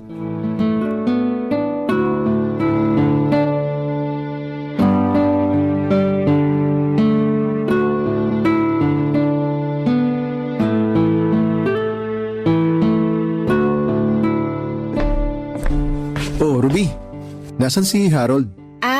Nasa trabaho na. Night shift siya. Baliktad kami ng oras ng pasok. Good. Ano po yon? Wala. Sabi ko, ikaw lang pala naiwan ngayon. Oo, gano'n na nga. Kumusta naman pagsasama niyong dalawa? Okay naman? Opo, getting stronger. Bakit po? Wala lang, curious lang. Tagal niyo na rin ha? Forever na ba kayong dalawa? Gusto kong siya na. Gusto kong matupad yung mga dreams namin. Bakit ganyan po ang mukha niyo, Jake? Parang may duda ka. Hindi naman sa ganun, pero alam mo yun, minsan kasi akala mo forever na tapos biglang hindi pala. Ang pessimistic mo naman. Magiging okay ang takbo ng relasyon namin ni Harold. Naniniwala ako dyan. Eto tanong lang masaya ka ba talaga sa kanya? Di ba nung isang araw lang nag-away kayo? Yun. Konting hindi pagkakaunawaan lang. Normal lang naman yun. Kayo ba ng asawa mo hindi nag-aaway? Teka lang po, bakit ba parang ang dami mong tanong tungkol sa amin? May gusto ka bang sabihin? Wala, ano ka ba? Nag-uusap lang tayo. Hindi ba pwedeng mag-usap ang magka-condo share? Ganito kasi yun. Minsan iniisip ko, paano kaya kung ibang choices yung ginawa natin? Paano kung hindi kayo ni Harold? Paano kaya kung single ako? What if? What if ano? Ayoko sa what if. Masaya na ako kay Harold. Excuse me, papasok na ako sa room namin. Ruby, sandali lang. Bitiwan niyo po ako, Jake. Wag. Teka lang naman. Nararamdaman kong pinopormahan mo ako pag wala si Harold Please, gusto kong maging magandang samahan natin dito sa kondo. May Harold na ako, alam mo yon. Tsaka, may asawa ka na. May anak kayo, si Liam. Hindi ko naman nakakalimutan yun eh. Pero wala naman dito yung asawa ko ngayon. 'Di ba? Jake, hindi mo pwedeng sabihin yan kahit biro Hindi ako nagbibiro. Hindi mo ba nararamdaman? Laging may something kapag nagkikita tayo. Oo, aaminin ko. Pinopormahan kita. Hindi ko maipaliwanag pero parang may parte na ng pagkatao ko na hinahanap-hanap ka. Tigilan mo ko. Huwag mo na akong guluhin, pwede ba? Pwede kitang isumbong kay Harold o sa may-ari ng kondo. Ruby, hindi ko intensyon na manggulo. Pero aminado ako. Nung una kitang nakita, gandang-ganda na talaga ako sa'yo. Jake, hindi ko alam kung anong gusto mong mangyari. Pero malinaw ang sakin. Ayaw kong magkasala. Please, wag mo naman tong gawin sa asawa mo at sa anak mo. At hindi ako kaladkaring babae. Ruby, hindi mo ba ako pwedeng magustuhan? Ayaw mo ba yung itsura ko? Wala ba akong pag-asa sa'yo? Hindi na dapat natin pag-usapan to dahil wala. Hindi ka ba kinikilabutan sa mga sinasabi mo? Wala namang makakaalam kung hindi natin ipapaalam. 'Di ba? Jake, I really feel awkward now. Pwede bang bitiwan mo ng kamay ko? Baka may magawa pa ako Sorry. Pero sabihan mo lang ako kung sakali. Tama na. Hindi kita gusto at wala akong balak na gustuhin ka. Pwede bang pagtuunan mo na lang ng pansin yung anak mo? My gosh! Bakit ba kami lumipat dito kung meron palang tulad mo na mukhang manyakis? Ang sakit mo naman magsalita. Hindi naman ako ganun. Hindi ako manyakis, hindi kita minanyak. Gusto lang talaga kita. Nagbakasakali lang ako. Pero sige, titigilan na kita. Sorry. Sige na, wag mo na ako ilagay sa sitwasyon na pwede mong pagsisihan.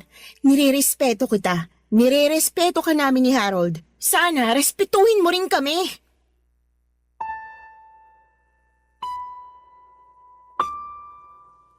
Akala ko ay hindi na uulitin ni Jake sa akin yon, Papa Dudut.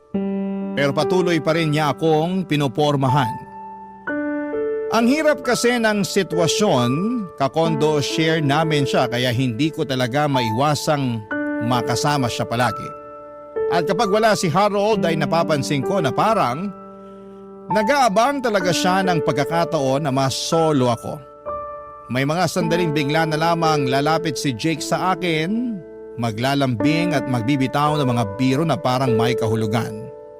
Ang awkward lalo na kapag tinitignan niya ako ng matagal at ngumingiti ng tipid. Yung tipong may ibig sabihin na hindi niya sinasabi. Ang mas mahirap pa ay hindi ko masabi-sabi kay Harold ang mga nangyayari. Natatakot akong magmukhang ako pa yung may mali o baka hindi maniwala si Harold at isipin niyang ako ang nagbibigay ng motibo.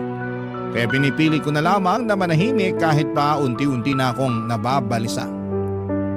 Saka mahirap ngang maghanap ng marerentahang maayos ang facility at medyo mura kasi nga sa condo share ay hati kami sa lahat. Pero habang dumatagal ay mas lalong nagiging mahirap pigilan si Jake. Hindi ko rin may kakaila papadudot na nakakatukso si Jake. Gwapo siya at aminado ako roon.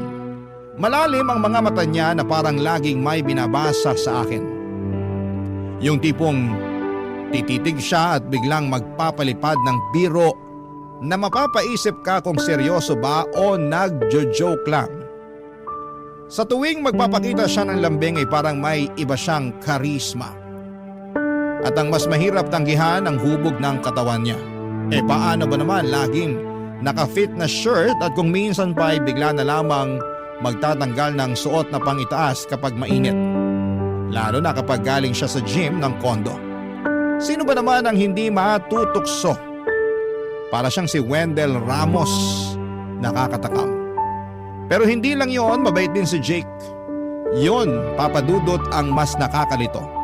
Kasi hindi siya mahirap mahalin. Kung single lang talaga ako sa mga simpleng bagay, ay nagpapakita siya ng malasakit. Minsan ay binibigyan niya ako ng pagkain kapag alam niyang pagod ako, at may mga pagkakataong nagiging masaya ako kapag nandyan siya, na para bang nakakalimutan kong may Harold na ako. Kaya lang, Papa Dudut, alam ko pong mali. Hindi ko dapat hayaang malunod ako sa tukso. Pero paano kung mismong tukso na ang laging nasa tabi mo? Tuwing gabi ay iniisip ko kung dapat ko bang sabihin kay Harold ang mga ginagawa ni Jake na paramdam sa akin o hayaan ko na lamang. Pero paano kung ako na itong unti-unting nahuhulog? Papa Dudut. Barangay Love Stories. Barangay Love Stories. Papa Dudut, dumating ang panahon na halos hindi na talaga kami magkasundo ni Harold. Ang hirap kasi ng sitwasyon namin, magkaiba ang shifting namin sa trabaho. Panggabi siya habang pangumaga naman ako. Madalas paalis pa lamang ako ng bahay, siya naman ay kakarating lamang mula sa trabaho. At kapag uuwi na ako ng hapon ay tulog naman siya para maghanda sa kanyang shift. Parang dumating na kami sa punto na nagiging parang mga boardmate na lamang kami. Nagkakasalubong pero bihirang magkausap ng maayos. Minsan ay nagkakainitan pa ng ulo namin kapag pilit naming sinisingit ang pag-uusap kasi pareho kaming pagod. Dahil sa ganitong sitwasyon, si Jake ang mas madalas kong nakakasama sa gabi. Siya yung tipo ng tao na laging handang makinig at sumabay sa mga trip mo. Mapakapi man yan o simpleng tambay lang. Sa totoo lang ay nakakapawi rin ng pagod ang presensya niya. Wala siyang halong pressure kapag kasama ko siya. Parang ang gaan-gaan lang. Nawala yung takot ko sa kanya kasi mas hindi na tulad ng encounter ko sa kanya na harapan niya talagang sinabi na gusto niya ako. Maingat na siya na hindi ako mailang. Kaya ang pagkagusto niya sa akin ay hinahayaan ko na lamang kasi masarap pala siyang kasama. Pero hindi ko rin maitatanggi, Papa Dudut, na habang lumilipas sa mga gabi ay mas nagiging komplikado ang lahat. May mga simpleng hawak sa braso na alam kong sinasadya niya dahil open naman siya sa akin na gusto niya ako. Iba ang titig niya sa akin. Nakakagulo ng isip kapag tinitignan ko ang mukha niya. Hindi ko rin maiwasang ikumpara siya kay Harold. Si Harold na dati laging sweet ay naging malayo na sa akin. Naintindihan ko naman na pagod siya sa trabaho pero hindi ko maiwasang hanapin yung dating kami. Yung masaya, laging may oras para sa isa't isa. Kay Jake ko yon naramdaman at doon ako takot. Ayokong malunod sa atensyon na binibigay niya. Tuwing gabi pag uwi ko iniisip ko kung mali na ba itong nangyayari. Pero sa totoo lang, Papa Dudut, ang hirap pigilan kapag ang lungkot mo napapalitan ng saya pero sa piling pa ng iba. At tuwing nag-aaway kami ni Harold, naiisip ko ang magandang samahan namin ni Jake. Para kasing walang linggo na hindi kami nag-aaway ni Harold noon, Papa Dudut.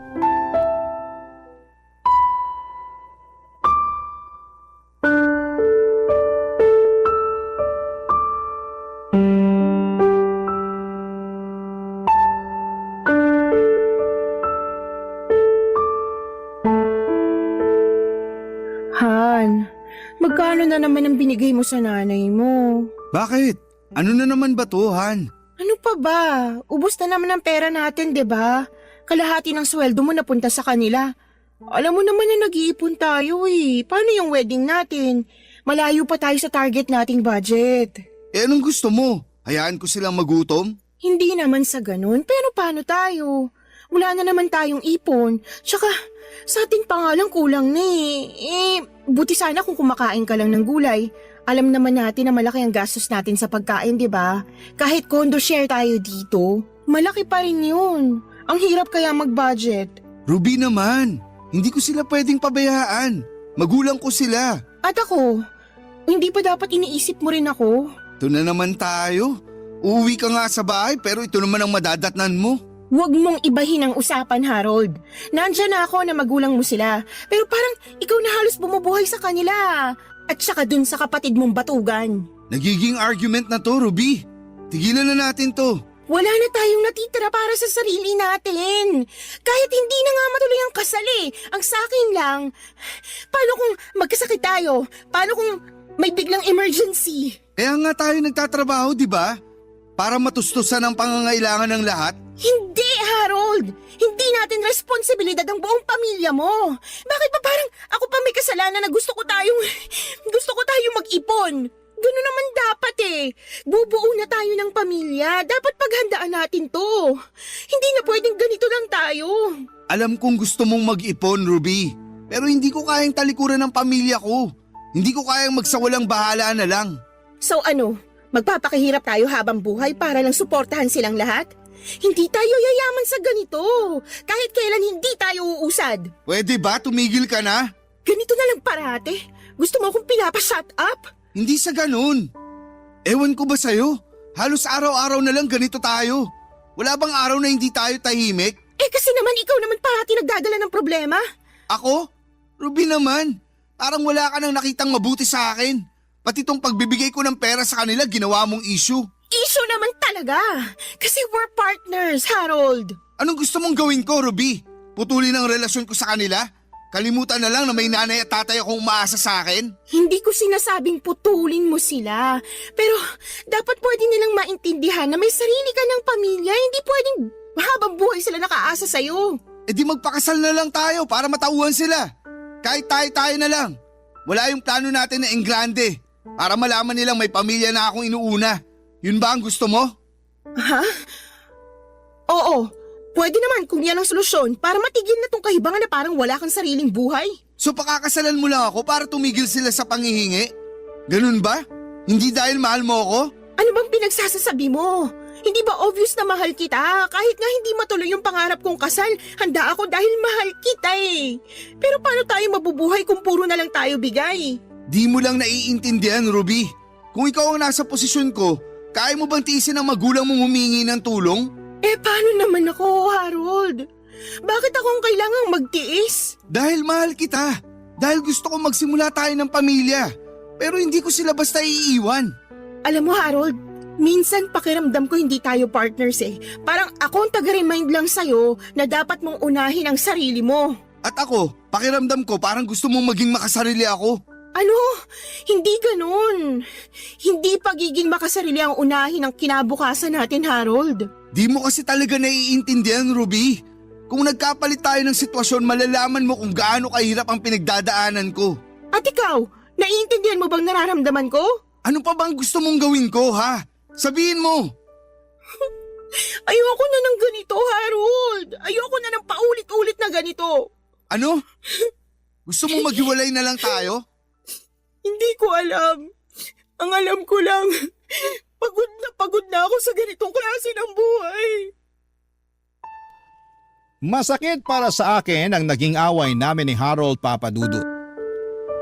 Hindi ko inakala na hahantong kami sa ganitong sitwasyon.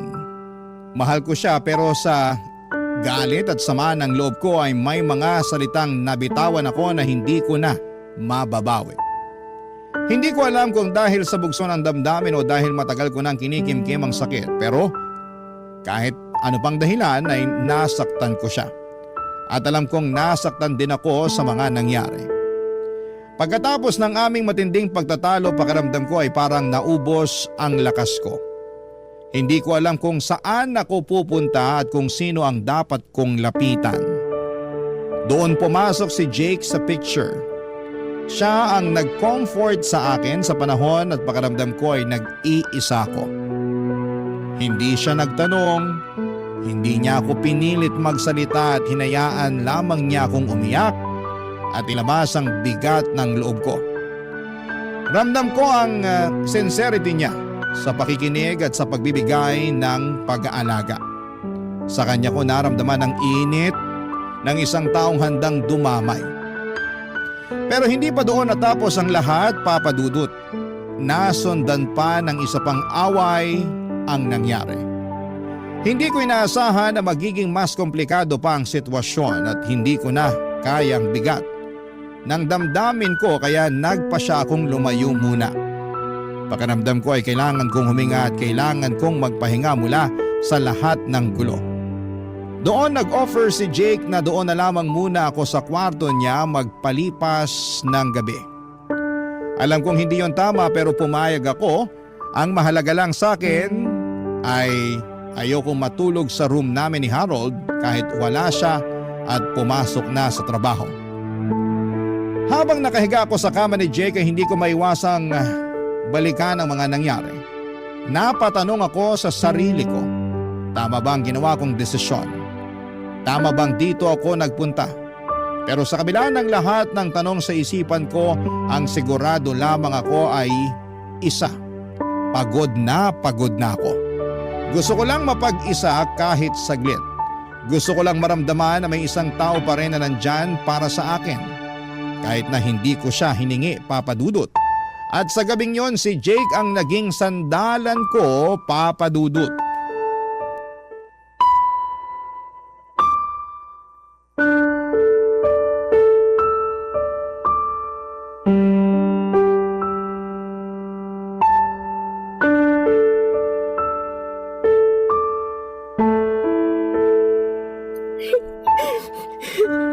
Ruby, tahan na.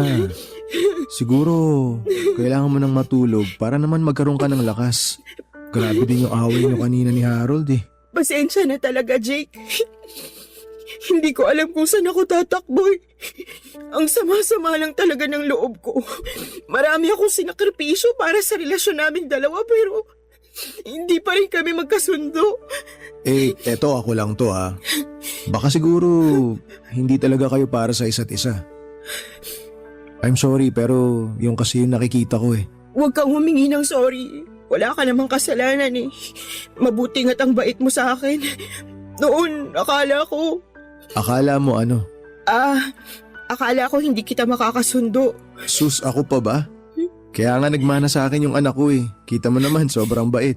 Kasi marunong ako makisama. At sure ako na wala siyang problema ngayon dun sa camping nila.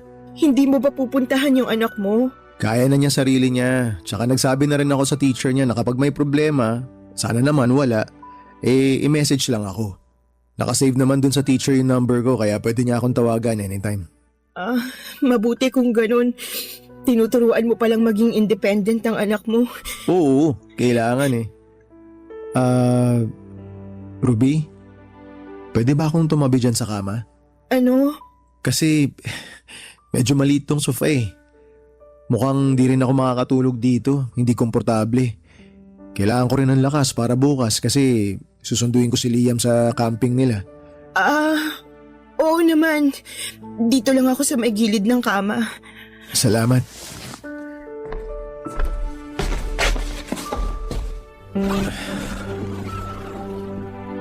Naiilang ka pa rin ba sa akin? Alam mo, sobrang pangarap ko talaga to yung magkatabi tayo sa kama.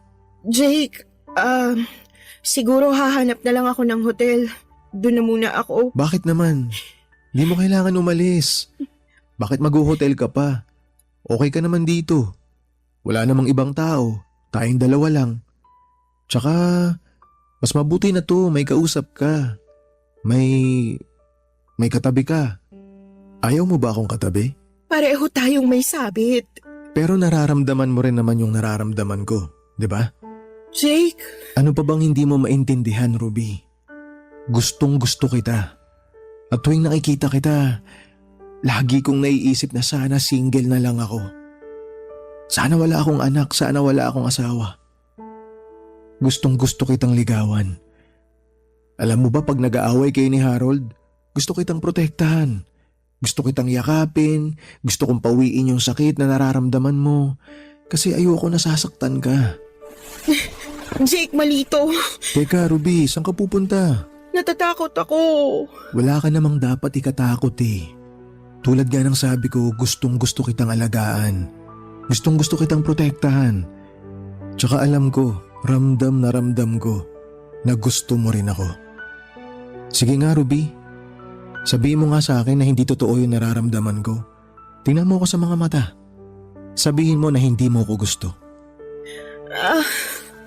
Hindi to pwede. Ruby, hindi mo pa ba napapansin? Pinagtagpo tayong dalawa. Mahal na kita. Naguguluhan ako. Ruby, hindi mo ba ako narinig? Ang sabi ko, mahal kita. Alam mo, kung wala lang si Harold, pwede kitang mahalin eh. Hindi mo ako pwedeng mahalin kasi may Harold. Hindi pa naman kayo kasal eh. So ibig sabihin pinipigilan mo lang yung sarili mo. Pero ang totoo, mahal mo na talaga ako. Siguro. Anong siguro? Hindi ako naniniwala sa'yo. Yang nararamdaman mo wala nang pag-aalinlangan yan. Alam ko na sigurado ka na. Mahal na mahal kita, Ruby. Gusto kitang alagaan. Mahal din kita. Sabi ko na nga ba eh. Alam ko talaga na mahal mo na ako. Oo, mahal kita. Pwede ba kitang halikan, Ruby? Jake. Gustong gusto kitang maangking ngayon, Ruby. Sige, angkinin mo na ako, Jake.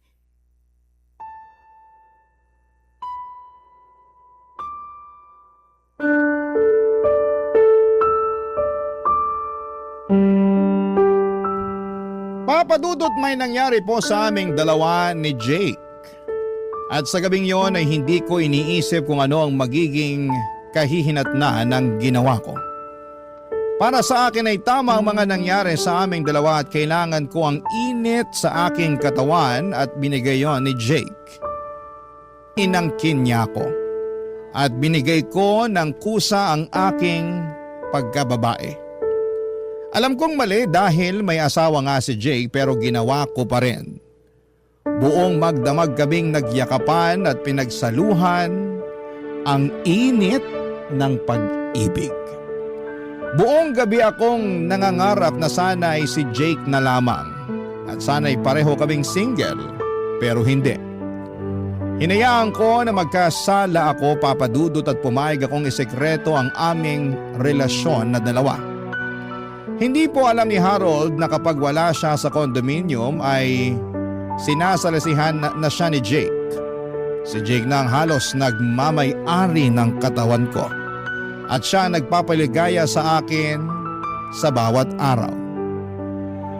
Papadudod, hindi ko na hinihingi kay Harold na makipaglabing-labing siya sa akin dahil napupuna naman ni Jake ang kakulangan na yon. Mas satisfied ako kay Jake dahil siguro sa matagal na hindi niya kasama ang kanyang asawa ay sa akin niya ibinubuhos ang buong lakas niya. Mahal ko na si Jake at nagiging bisyo na ang angkinin niya ang katawan ko. Sa condo sharing setup na ito ay hindi lang condo ang sinishare, pati na rin ang bawat isa. Dalawang lalaki ang minamahal ko sa loob ng iisang condo unit. Walang nakakaalam ng relasyon naming dalawa ni Jake kung hindi kami lamang dalawa at maingat kami sa aming mga galaw. Kasi ayaw po namin, papadudot, na baka mahuli kami at masisira ang aming mga buhay. Para sa amin, hanggat maaari itatago namin itong lihim na relasyon na meron kami. At sa tuwing may pagkakataon ay ginagawa naming dalawa ang magkasiping at lihim na nagmamahalan. Papadudot. Barangay Love Stories. Barangay Love Stories. Papadudot, ilang beses nangyari ang pag-iisa naming dalawa ni Jake sa kama. Ilang beses na kaming nagkasala. Alam kong mali, pero hindi ko napigilan ang sarili ko. Sa tuwing magkasama kami, hindi ko maiwasang magpadala sa tukso. Masaya ako sa tuwing kasama ko siya at may kakaiba siyang pag-aalaga at atensyon na hindi ko nararamdaman kay Harold. Sa kanya, pakiramdam ko ay espesyal ako.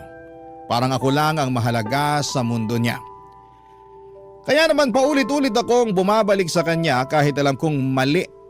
Paulit-ulit namin ginagawa sa room niya o sa room namin ni Harold kapag wala ang anak niya o wala si Harold. Parang kami ang mag-asawa kapag kami lang ang naiwan sa unit namin. Sa bawat pagkakataon na kami lang ni Jake ang naiiwan sa kondo, laging may kaba sa puso ko. Alam kong delikado ito, alam kong isang maling galaw lang ay maaaring mabuko kami. Pero sa kabila ng takot ay patuloy pa rin ang ugnayan at relasyon ko sa kanya. Lagi akong may dahilan. Isa na lang. Huling beses na ito. Pero nauulit at nauulit pa rin. Para akong isang taong nahulog sa isang malalim na hukay at hindi makaalis. Para akong isang asong nauulol sa kanya. Hanggang dumating ang araw na pinakakinakatakutan ko. Nahuli po kami ni Harold. Ang masayang mundo na binuo ko kay Jake ay biglang gumuho sa isang segundo. Hindi ko makalimutan ang itsura ni Harold nang makita niya kami. Para siyang namutla pero hindi siya agad nakapagsalita. Nanigas siya sa kinakatayuan niya at sa mga mata niya ay nakita ko ang sakit at galit. Parang hindi siya makapaniwala sa mga nakikita niya. Alam kong nasaktan ko siya at sa totoo lang ay wala akong kahit na anong salitang pwedeng sabihin para mabawasan ang sakit na nararamdaman niya. Si Jake naman ay hindi agad nakapagsalita at nakagalaw. Para siyang natulala. Hindi rin niya alam kung paano magpapaliwanag. Kakatapos lang namin gawin ang bagay na yon sa kama at wala pa kaming saplot.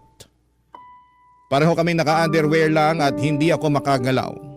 Hindi makatingin ang diretsyo kay Harold Papadudut.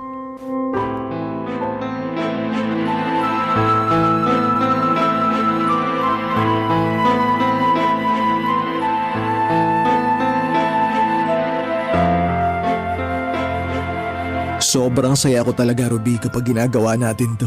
Ikaw talaga. Bilisan mo na lang, baka hinahanap ka na ni Liam. Hindi ako hinahanap nun. Basta hawak niya yung tablet niya, may sarili ng mundo yun. Halikan ko nga tong leg mo. Bango-bango. Nakikiliti ako. Ruby? Anong... Jake? Anong ginagawa niyo? Harold, Anong ibig sabihin nito? Harold, bro. Bali ano kasi... teka, Hayop huwag mo ka! kuya. Kalma ka lang. Linawin niyo to! Pinaglololoko niyo ako! Ayusin niyo nga ang pagsuot niyo ng mga damit niyo! Halatang nagpakamot ka sa lalaking to! Harold, please. Kalma ka lang, Harold. Makinig ka kasi kay Ruby. Hayop ka! Ang yabang mo! Pinagkatiwalaan kita! Yun pala sinasalisihan mo na ako? Eh ano ngayon? Tatanga-tanga ka kasi kaya ka nasasalisihan eh. Tama na. Jake, lumabas ka na lang. Please. Oo, lalabas na Bakit ako. mo siya pinapalabas? Harold, Anong huwag kang gusto na iiyak, ha? magpatayan kayo? Iiyak na Isa sa inyo yan. mamatay o makulong? Harold, Bakit, Ruby? sorry. Sorry. Ganun na lang? Sorry? Nagtiwala ako sa'yo. Minahal kita. Pero bakit ganito ang isinukli mo sa akin? Ginawa mo akong tanga. Ginawa niyo akong tanga. Napakatanga ko. I'm really sorry. Natukso lang ako. Ano? Natukso? Paano mo nagawa to sa akin? Harold, sorry. Hindi ko gustong masaktan ka. Hindi mo gustong masaktan ako? Ilang beses mo ako niloko, Ruby. Ilang beses kayo nagkita. Ilang beses mo siyang pinili. Ilang beses kayo nagsiping na dalawa. Ilang beses yung ginawa sa loob ng room natin. Yun na nga, kahit isang beses o araw-araw, isa lang ang tama rito. Pinagtaksilan mo ko. Mahal kita, Harold. Mahal, huwag ka na magpatawa. Ruby, kung mahal mo ako, bakit mo ginawa to? Hindi ko alam. Hindi mo alam? Matapos mong ipaangkin yung sarili mo sa kanya, hindi mo alam? Ruby, lumandi ka sa iba. Ang landi mo. Hindi ka na kontento sa akin? Parati ka kasing pagod. Anong klaseng katwiran yan? Nagkaanap tayo ng pera para may maipon tayo sa kasal. Para makabili tayo ng lupa at makapagpatayo ng bahay sa probinsya. Eh sinabi mo sana kung talagang kating-kating ka na para amutin ko. Tapos, hindi yung ganito. Hindi pwede ang baluktot mong katwiran. Harold. Tapusin na natin to. Ano? Tapos na ang relasyong to. Tapos na tayo, Ruby. Wala nang tayo. Harold, wag naman. Please. Ano pang silbi ng relasyon natin? Hindi na mabubura ang kahalayan nyo. Wala nang natira dito sa akin ni katiting pang respeto sa'yo. Wala na. Ay, wag naman. Hindi na mauulit to. Pangako. Hindi na ako tanga, Ruby. Mahal kita, Harold. Hindi kita kayang mawala. Alam mo, Ruby, hindi ko inakalang magagawa mo to sa akin. Binuhos ko ang lahat sa'yo. Pinangarap ko ang future natin. Pero anong ginawa mo? Patawad. Ang sorry, hindi nakakabura ng sakit. Anong ginagawa mo? Wala nang katuturang pang manatili dito.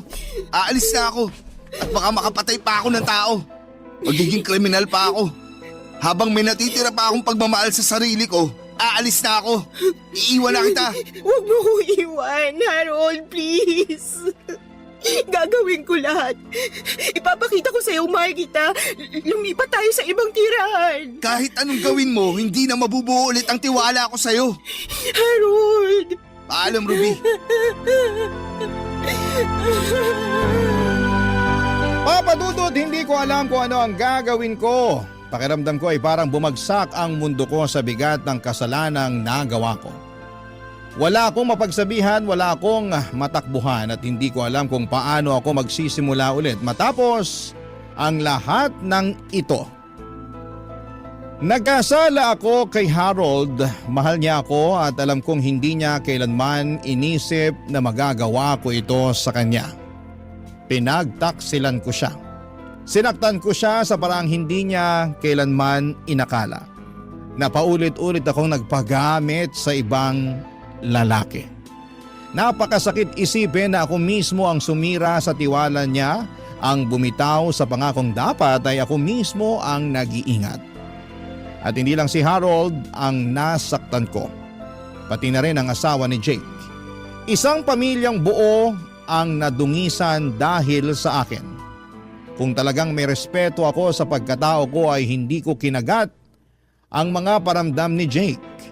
Hindi ko kinagat ang offer niya. Hindi ko kinagat ang mansanas ni Adan.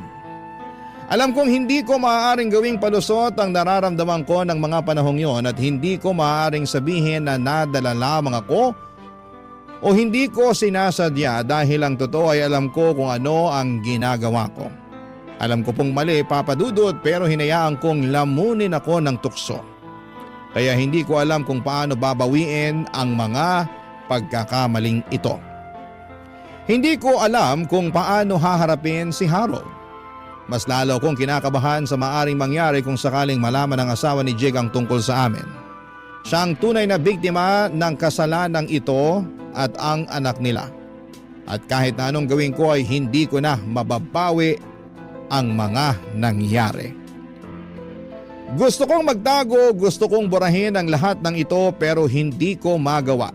Hindi ko kayang takasan ang sarili kong konsensya. Umalis ako sa condo unit na yon at winakasan ko na ang ugnayan namin ni Jake at nilunok ko lahat para lamang kausapin si Harold. Dahil ayaw kong mawala siya sa buhay ko. At umaasa ako na tatanggapin niya ako kahit buntis ako at si Jake ang ama ng dinadala ko.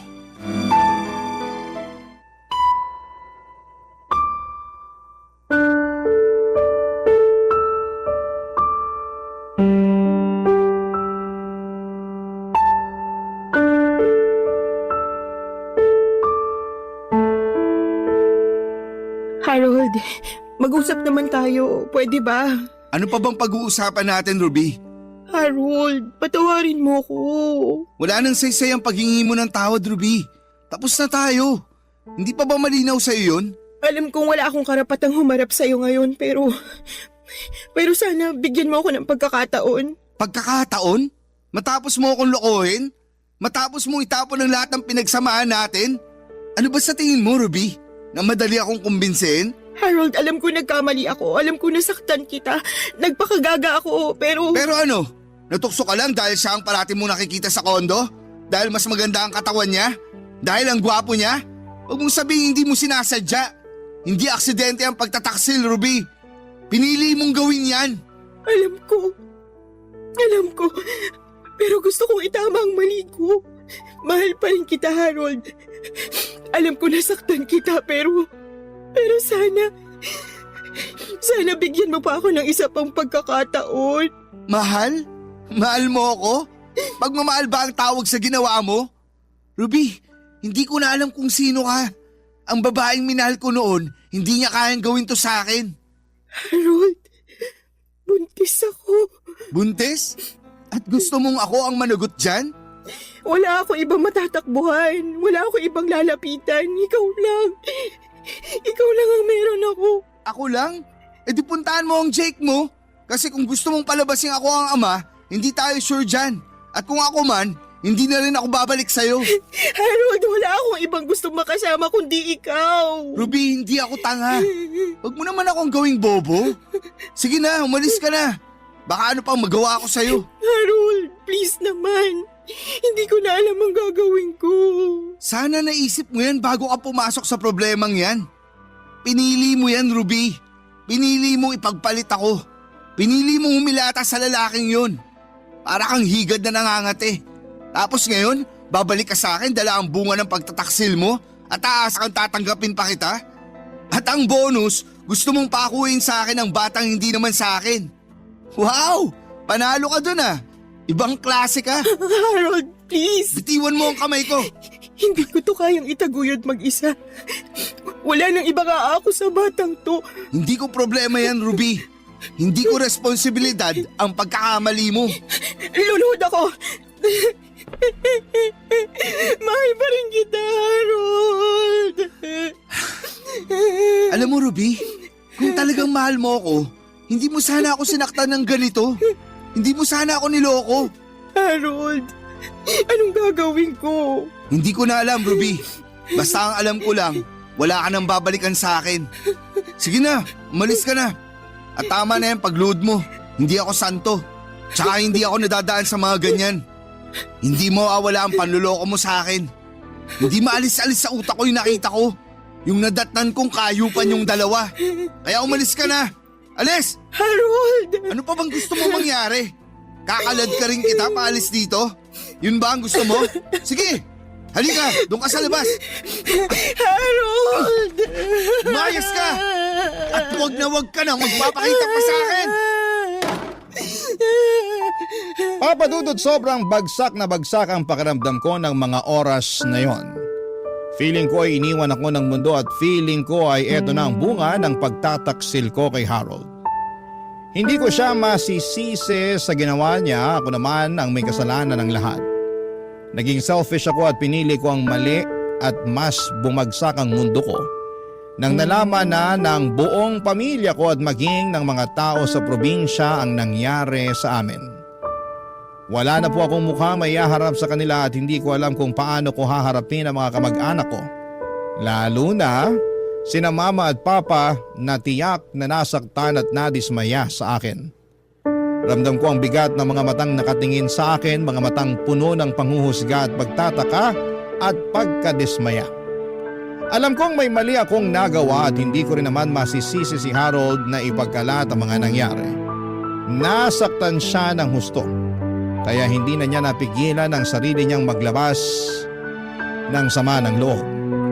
Pakiramdam niya ay nawala ang respeto niya sa sarili niya kaya hindi niya naisip ang magiging epekto nito sa akin. O baka naman gusto niyang ipahiya ako para maramdaman ko rin ang sakit at kahihiyan na nararamdaman niya. Hindi ko alam kung paano ko haharapin ang pamilya ko at naiisip ko pa lamang ang sasabihin nila ay parang gusto ko nang lumubog sa lupa. Alam kong marami silang itatanong, paano nangyari ito? Bakit umabot sa ganito? Hindi ko alam kung paano ko aayusin ang buhay ko matapos ang iskandalong ito. Mula nung kumalat ang balita ay hindi na ako mapakali. Hindi ko alam kung paano ako makakatakas sa mga mata ng mga tao sa paligid ko.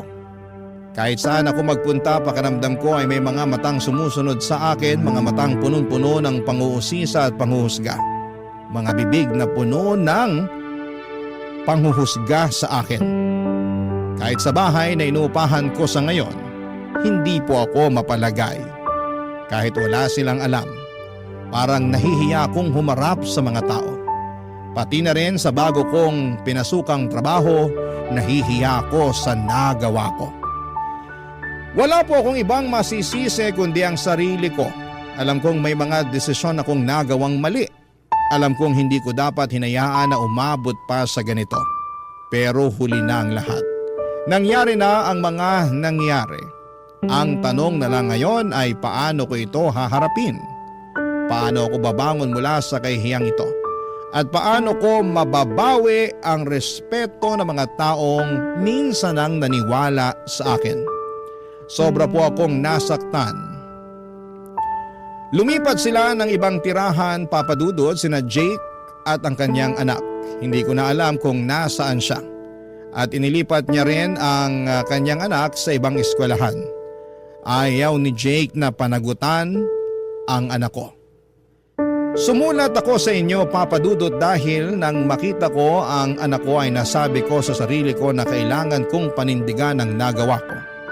Walang kasalanan ng bata at kailangan ko siyang mahalin kahit na ang tatay niya ay pinagsamantalahan lang ang kahinaan ko sa mga oras na kailangan ko ng lalaki sa tabi ko. Sana sa mga babae dyan ay mag-ingat kayo sa mga tulad ni Jake.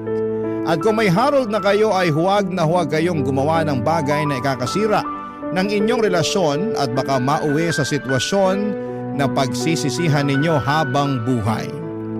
Hanggang dito na lamang po, Papa Dudut, at maraming salamat po sa pagtampok ng aking buhay sa inyong programa.